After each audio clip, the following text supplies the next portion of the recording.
Hello again, friends, and you are my friends, and welcome back to part 3, the full-time matchday ticket coverage. This is your chance now to have your say, guys. We want to get you on the chat section, but also, just of equal importance, on the show. So if you've got something to say, just click the link I will provide in the chat, which I will pin for you all. So just click that, and you can come on and have your say. Johnny's done it, Luke's done it, Steve's done it. Everyone's done it, so have your say. I'm joined once again by Matt and Joe, once Joe gets here. But Matt, first and foremost, following a 2-0 comfortable win, Matthew, in the end. Yeah, brilliant win. But kind of frustrating because I felt like we didn't get in. One of the guys said we were just like in second gear, didn't he, in the half-time show? I felt like we didn't get into that third or fourth gear until maybe the subs were made. Downs came on around about 66, 70-minute mark. Looked like a comfortable win in the end, but we had to rely on the own goal to get there, didn't we? Well, it always takes something to break the deadlock and break the ice, if you like, someone who does networking. But looking first of all at our comments, we've got Dan Whitty, afternoon Dan Whitty, Joe Dickinson, your BFF might come up. Yes, I know he did. Every time he scores, I jump for joy, and then think, oh no, Sean Nolan. And I get a bit more crow out of the fridge, and I eat more crow. But I'll keep doing it. As I said on Twitter just a second ago, I will keep eating the John Nolan crow because he's a funny player, though, isn't he? Because I sort of made a note that every time he was getting the ball prior to that sort of 70th minute mark, he likes to do that little 360 turn, doesn't he, with the ball? And I feel like that's a bit of a momentum breaker in that it lets the defence get back if we want to break, That's John Nolan calling. That's John Nolan. He wants the link. John Nolan. I scored again. So I think we saw the best of most of him. I feel like he does break up play a little bit too much, and it allows the defence to get back. But then that was a great break for him to score the goal. So fair play to him. Yeah, absolutely. Well, we came out a bit sluggish, I thought, second half. A bit too pedestrian, but substitutions finally. Plan B coming off. Lancaster coming on, and Downs' drive in that second half just kept the team going. His energy, his work rate, everything he brings to the table was what was seeing us so good last night to this afternoon. So said it there, Martin, in the comments. Downs gives us something we lack massively. Yeah, absolutely. So back to the comments. We've got Grease Paint Peel. Think we're top of the league. Yes, I think we are. Sharon Guest, who dropped an absolute truth bomb on Tuesday night returns. Thank you, Sharon. The answer to where our goal's coming from is John Nolan. He went, that's something I thought I'd say out loud on a show. Kempy Blue, relief. Took a while, but 3 points through this awful league. Yeah. Good win from Elliot Gamer. Matt, and I tell you what, let's bring Elliot's dad in, the Cruncher. Look at this. Have you phoned the radio yet, Crunch? No, I thought I'd come on here first. Oh, we're first. What do you make of that, my man? I thought first off was pretty poor, wasn't it? Yes, massively. It wasn't a game, Matt, that would live long in the memory. And I thought second half, we were a little bit slow out the blocks, but when the 3 subs, and we got further up the pitch, I'll tell you what, I thought Hawkins done all right when he come on. Did you? Yeah. I know he should have scored. He should have scored with a header. Sitter. Yeah, it's got to score. Got to score there. But look, Flynn Downs, he is our best midfielder, and he proved it there in 25 minutes. He was on. Yeah. Gets his foot in, gets us going forward. I thought Bishop was real quiet today. He didn't get in the game. I tell you what, Rich, they could have. We were speaking about this on WhatsApp. They could have made that the Downs for Bishop change at half time, and then we maybe would have come out quicker out of the blocks. We called about it in the half time. Maybe. I thought you probably give Teddy another 15 to see if he can get it, but he never really got in the game. And I'll tell you what, man, Bristol Rovers are poor. It's kind of depressing to watch, isn't it? They were happy with a 0-0. They were happy sitting back. Yeah. That's why we were worried, though, weren't we? That's why we were worried about not getting these 3 points, because they're going to finish around near the bottom of the table. I'm sure of it. You've got teams like them. You have to nail, don't you? You have to beat them. If you're going to be in the mix at the end of the season, you've got to go to places like that. Look, this game, it won't live long in the memory. No, it wasn't a classic. Let's just say, but we've got the 3 points. Yeah. You're not going to buy the DVD, right? We're top of the league. Yeah. Yeah. What more can we ask for? Yeah, exactly. Absolutely right. I'm going to have to make a a double change, similar to Paul Lambert's double change. Matt and Rich will leave. Joe, first of all, you'll come on. Welcome back. I'm glad you're here. I'm glad you're safe and well, first and foremost. I was getting worried about you. You said, shout out to yourself. You said at half-time, get Nolan further up that pitch. Get him going towards Bristol Rovers' goal. And that happened that second half, didn't it? So that kind of changed things for Town.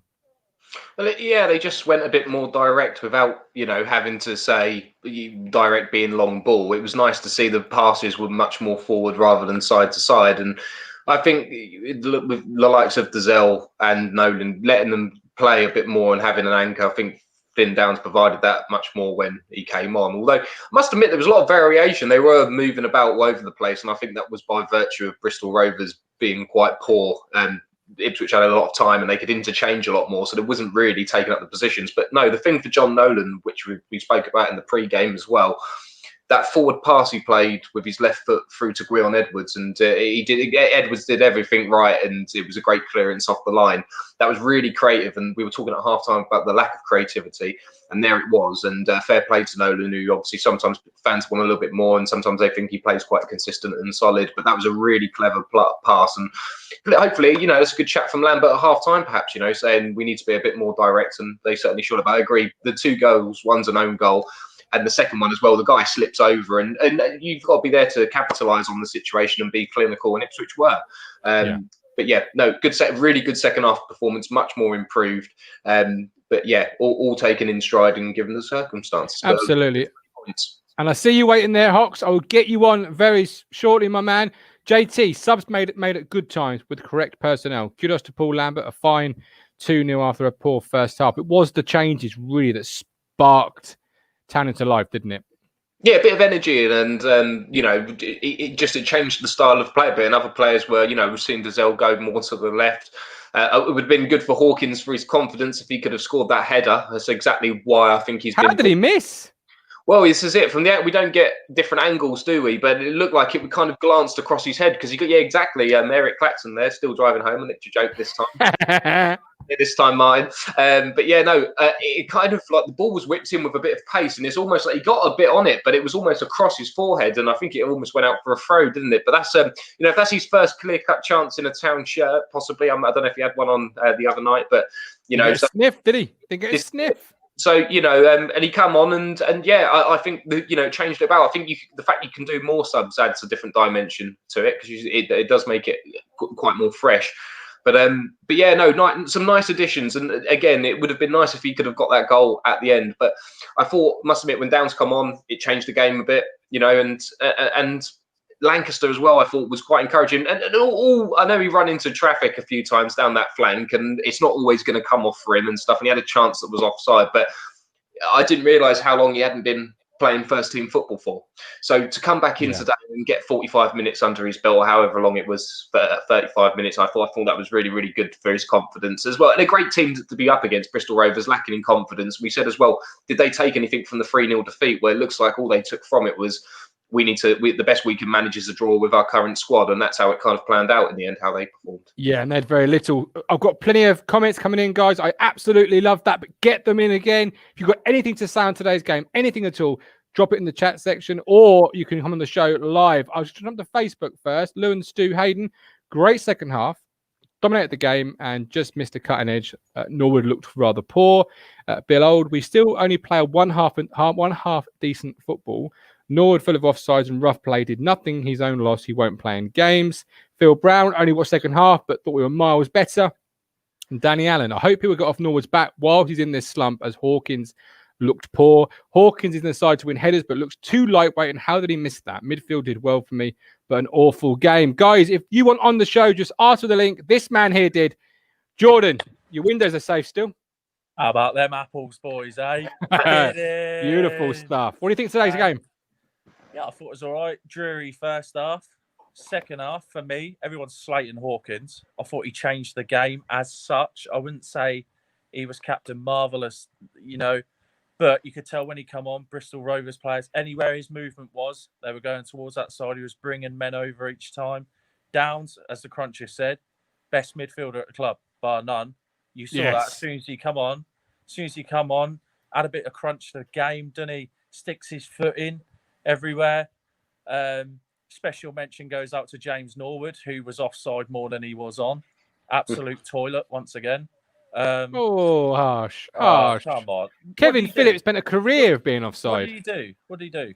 You tell me what he did today. He go on, Joe. No, one thing I was going to say, we talked pre-match, didn't we, about what would we want from Norwood? And I said, you want his arrow-sharp attitude before game. Right, my first league start, I want to be amongst the goals today. Yeah. We see him arguing with the referee and picking up a needless card. Yeah. What was that all about? And we're talking about attitude and where it's at. I don't know personally, and none of us do really, although we hear certain stories. But what on earth is that about? It's gone. It's been, but you're still walking away at this point. And again, where's your focus at if that's what you're doing, rather than keeping onside or doing something? Exactly that. I mean, if you want the perfect person to play like James Norwood does, if you want to show him a video of someone of how to play that sort of style of front man, you look at videos of Joe Garner. Absolute perfection at playing. The wind-up merchant he is. He'll wind up anyone all day. He'll pick up them little bookends every now and then for a dirty elbow or something like that. But he's worth his weight in gold, players like that. James Norwood just isn't doing it for me. Isn't doing it at all. And I'm telling you now, if he leaves Ipswich Town, he'll do nothing. He'll do absolutely nothing.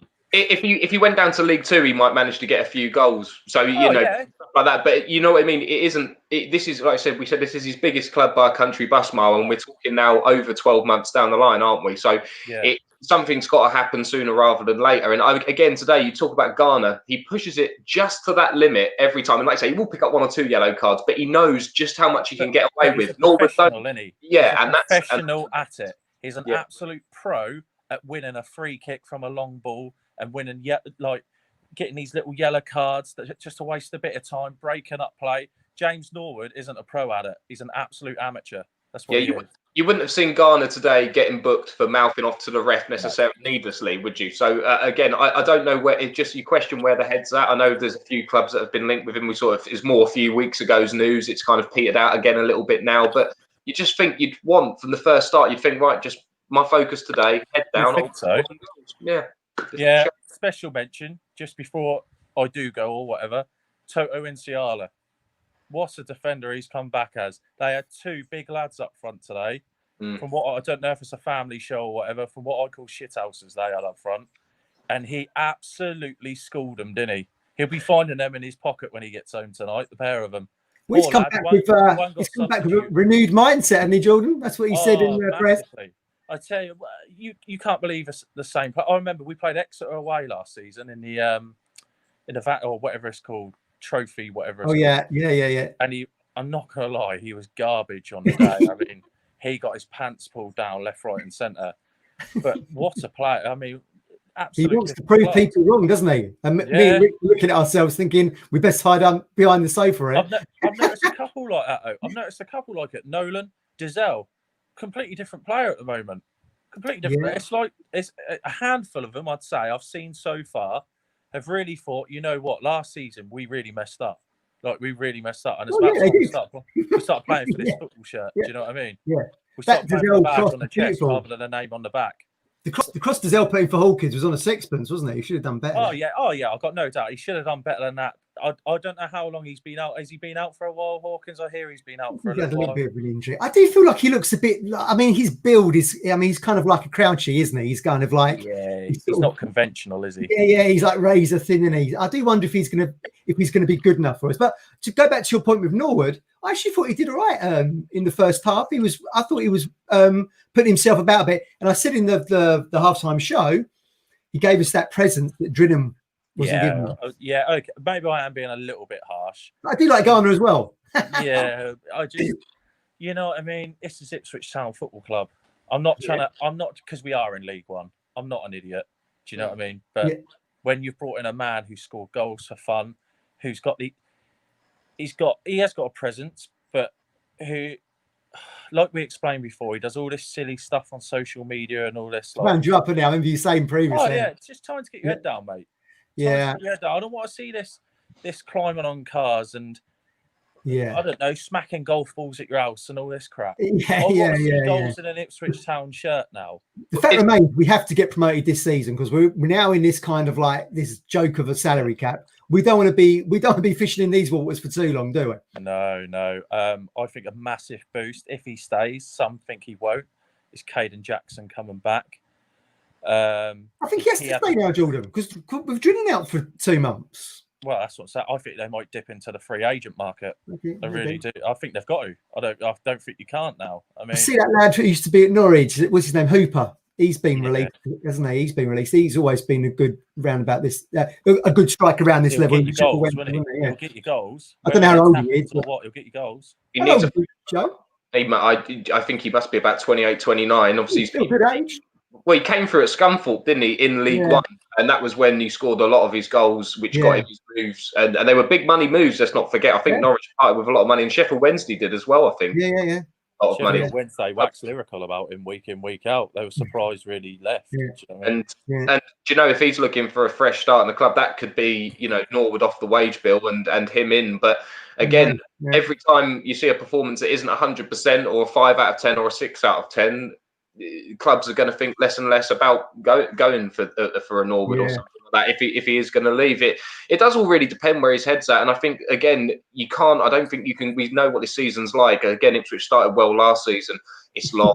Really, really long. And if you, with a few strikers, again, with relying just on Jackson, who isn't prolific, you are going to need an option. So I think if Norwood stays, that's fine, and he will be that option. But if he does go, I still think that a body might have to come in to deal with it. What sort of fee do you reckon you get for Norwood? This is it. What does he command? I mean, it's a weird one because you have nothing to go on because you got him on a free, didn't you? So now you're looking at. For me, I can't really see. 800 grand of Mill. I don't know. I don't know how much he's on decent wage at Ipswich. I think we priced out Hull City. Hull City were in for him. I think he's on decent wage there. But what do you think of this point here, boys? Do you think, from Joe Dixon, do you think Lambert's tough love, no nonsense approach this season has had a big impact on the squad and individuals?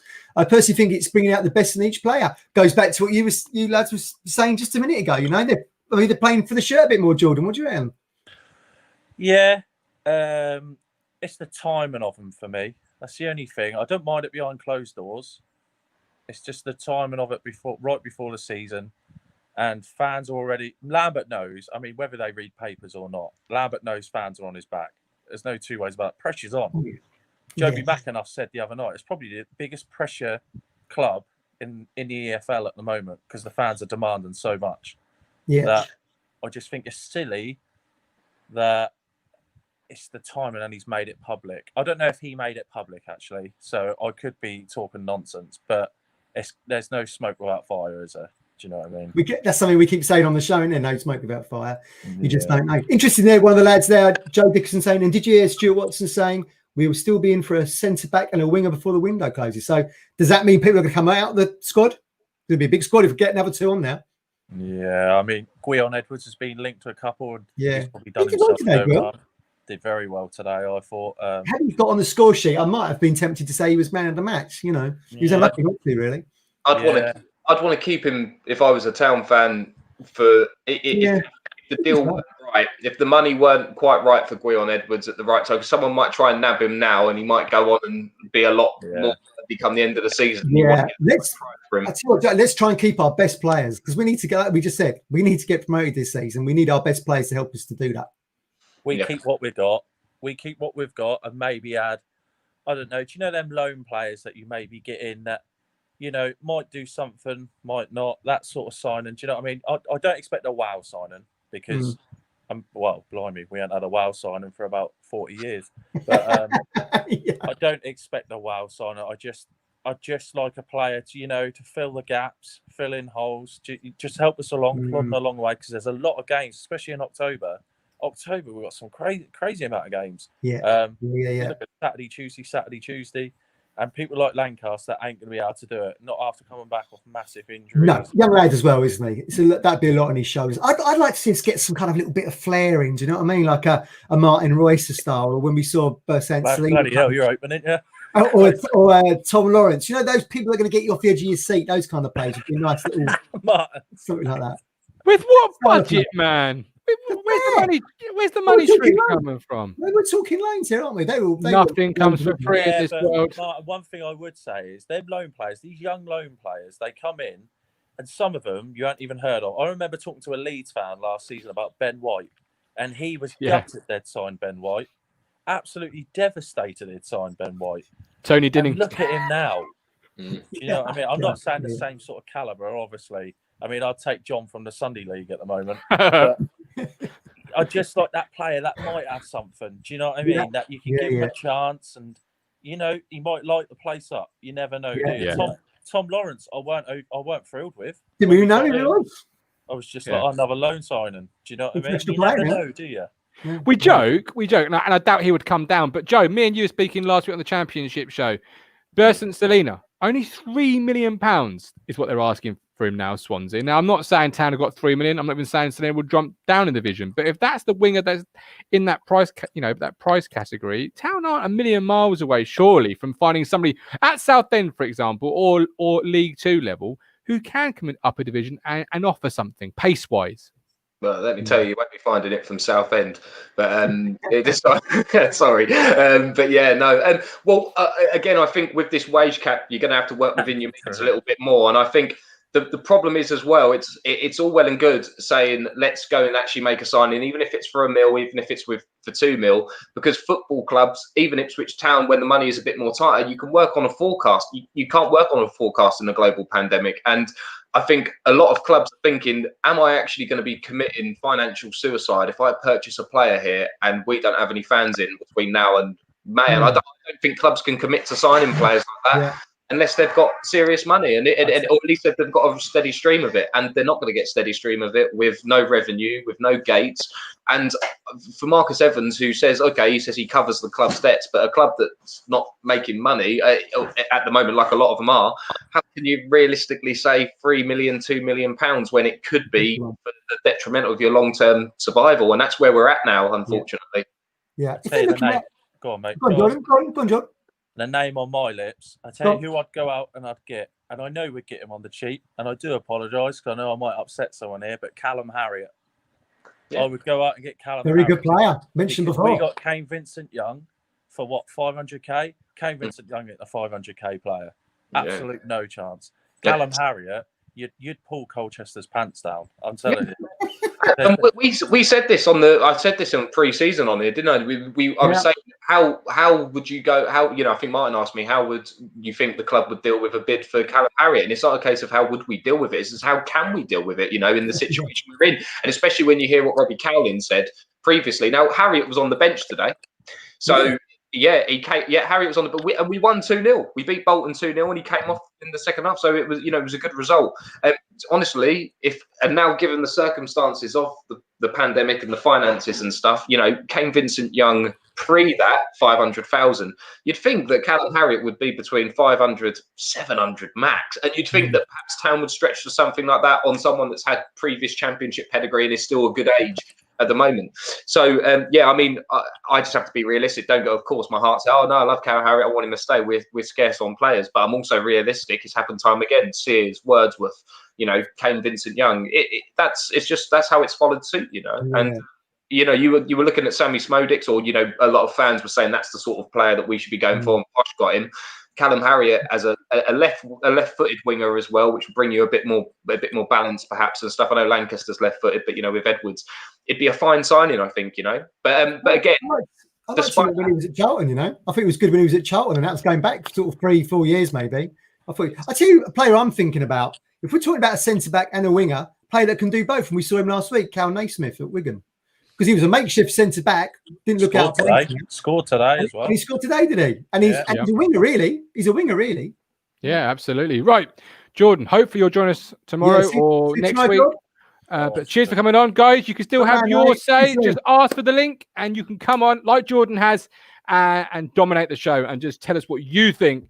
But let's go to man of the match candidates. I put a poll out. Let's go through them one by one. Yeah. First of all, I've got John Nolan. Talk to me about John Nolan today, Joe. What did you make of his performance overall? Again, I'm not going to pick too many bones in the first half performance. It wasn't great, but then again, I don't think I saw any great first half performances in the Bristol Rovers lineup and the Ipswich Town lineup, because it was one of those games, and you could say, oh, they should have put more impetus on it. But the second half, I thought he was really, really good. I thought he was tidy in possession. And I must admit, that pass that he played through to Edwards, where, you know, it cut the midfield and the defence out with one ball. I don't know if he's right or left footed, but it was on his left peg. And it was absolutely to a T perfect, and it created virtually a goal scoring opportunity. It was cleared off the line. So no, much more encouraging from John Nolan. He wasn't my man of the match, but I thought it was a decent performance, particularly in the second half. Was one of the more standout players. Agree on Edwards, Matt. Did he have a good game today? Did he have the game that we want to see from Edwards, a player we've paid money for? Yeah, I think I'm going to say he probably is. Well, I did say earlier, if he'd scored, he probably would have been my man of the match. Maybe I would still have him as my man of the match. I felt we saw some spark from him. We saw an attacking endeavour. It was almost like he we was in this kind of like sludge moment where nothing was happening. It's almost like he wanted to get the momentum going. He wanted to make things happen. So I thought he did really well today. And as I said earlier, I've been critical of him in pre-season, but I like what I saw. He looked sharp. He looked like the player that we signed from Peterborough. So I probably would make him man of the match. He was unlucky not to get on the score sheet. I felt like he he took the game by the scruff of the neck a little bit and wanted to make things happen. And lo and behold, things did happen. Joe, Toto Nsiala, player who's come back with a different mindset, a different ability. It looks like it's not. I'm not watching the same player. I'm really not. No, I think as well, you know, we talk about as much, and we could give this in fairness back to Norwood, that historically, some footballers need time to settle into a club. And although now in this modern age, we pay money for a player, and I know you paid decent money for Nsiala, you want him to hit the ground running. But I remember in the past, you know, some footballers have taken a year or two to settle in. And Nsiala walked in at the club in a time of, you know, disarray when it was going down. And then last year he was getting found out positionally. And if I'm right or wrong, wasn't he also a holding midfielder once before? So maybe he's needed time to actually perfect his craft as a centre half. And that's not easy, especially if you've come through somewhere else playing a different position sometimes. But you need to learn the positional sense. If the team's changing style this year, like it seems Ipswich are, they're keeping on the deck more and playing out from the back, he needs to incorporate that into his game. But it's all about the positioning. And I think that was a problem with Nsiala. He got done too many times, not so much through necessarily the tackles he wasn't making, but his just positioning was, and that takes time to learn and read the game. And another year at League One, he's a huge presence, and there won't be many strikers that fancy going up against him of a weekend. So no, it's largely improved. And again, we touched on it with Norwood, we touched on it with other players. Mindset. You hear Nsiala coming out talking about what he has done. He's focused, he's ready to go, he's come out with a new mindset, he's ready for this season. And then today, and other stuff on social media, which I haven't seen, which we've heard from George and other stuff about doing silly things. That's the difference. And we look at the performance, and that's the difference there again. So, you know, without going on too much, but yeah, Nsiala for me, really decent centre back. And at this level, if he contains that, you know, consistency level, he's your first man, you know, playing there, in my opinion, with Wolverton coming back potentially. Yeah, with Wolverton coming back, that gives Lambert a bit of a headache and Chambers a bit of a problem, because, you know, how do you disrupt maybe Nsiala, or do you slide Chambers inside and leave Wolverton on the bench? Well, do you know what? Can I again, just from outside, again, Ipswich, because I know there is that heated debate with Chambers. If Nsiala's playing well and Wolverton comes back in, I think Chambers just has to sit on the bench, and that may cause controversy and stuff like this. But if Kane Vincent-Young is playing, that's what we need to do. Sometimes in life, you've got to move on, and if that means he has to sit on the bench and only play in cup games for a while, and if he comes back into the team and earns his spot, fine. But it might just be time to say, after 7, 8, 9 years, that we're going to go with two other main people at centre back for now, Chambers. And that we still want you in the dressing room. We still want your presence. We still want your attitude at the training ground. But right now, and we see, and it's not those, you know, we've seen it with Alex Ferguson and other managers when they've left out Ferdinand or someone. You know, it happens. There comes a time where you've got to be phased out. And John Terry at Chelsea. Yeah, you know, and exactly, you know, and he's playing it right back now, and he's putting it, he's all on the line. He'll still do it as he would. But maybe it'll just come a time where we're like, actually, hold on a minute. It's Nsiala and Wolverton now, and Chambers, you're a really dependable backup. And that might work in favour of Chambers. That might make him more hungry, and he might think, you know, and we might see some more better performances for him. Not that they've been particularly bad anyway. So, you know. And I think Christie's right. I think Chambers would accept that. He's a pro. He's a man's man. You know, he is the leader of the group. Let's not forget, Martin, this is Ipswich Town. Injuries are just around the corner. Well, of course. Casual EFC. All right. Matt, talk to me about Andre, Mr. Dad. Talk to me about him. Andre, yeah. I mean, he was, well, I mean, he wasn't the only one. But I think he was finding it difficult to get on the ball in the first half. And then I don't know what it was, but in second half, Downs comes on. Maybe he's feeling more comfortable having his mate there that's been with him since day dot at Ipswich Town, playing alongside him. Again, suddenly had that kind of new lease of life, didn't he? And then we saw him going down the left side and getting that cross in for Hawkins, didn't we? So another good game for him. Fantastic. This is what we want to see. We want to see these lads that are getting opportunities coming out of the academy. Crunch has been, been on the cheerleading for Dazelle from day one. We've seen it come to fruition. So fantastic. A difficult game. I thought he was better than Bishop. I thought he 100% he was better. And that's that might surprise a few people. It might not surprise a few people. It surprised me because Bishop should be light years ahead in terms of experience and what he can do away from home against clubs that maybe want to get a bit physical or want to play a certain way. But Andre today, especially in the second half, when Joe at half time, to his credit, he called Andre, get him further forward. And in the second half, he started to see Andre leave that centre circle and really start to threaten the 18-yard box of Bristol Rovers. And when he does that, intricate play, very quick, two-touch. Jack Lancaster come on, helped. Edward Sears, they all contributed to playing a really good way of just getting Andre involved in the game. Blue says Andre's been decent, but still floats in and out of games at the moment. Yeah, and he'll do that though. He's a young player, and young players will come into the games, Joe, and they'll go out of games again, won't they? Well, yeah, and again, he should be. It should be one of those things that happens less and less as you get older, but. Again, with Andre, for me, I appreciate he can play a really good holding deep line midfield role because you're missing that long ball that he can find that few players can find, and he has got that. And I appreciate that's a really important thing, and it can be a good thing to drop him back. But I just think the hand you're playing at the moment, trying to get out of League One, with the players that you've got a bit more freedom to, express yourself a little bit more, I think. And I think with sorting out that holding midfielder role, just for me, I would love to see, for Dazelle's confidence, it's clear. I mean, you just watch down the line how he goes past a man. It looks so easy, but few footballers can actually do that, and the twisting and turning. And I accept he drifts in and out of the game, but I just think, I think for this season, just say to let's see more of your attack inside. Let someone else do the donkey work here.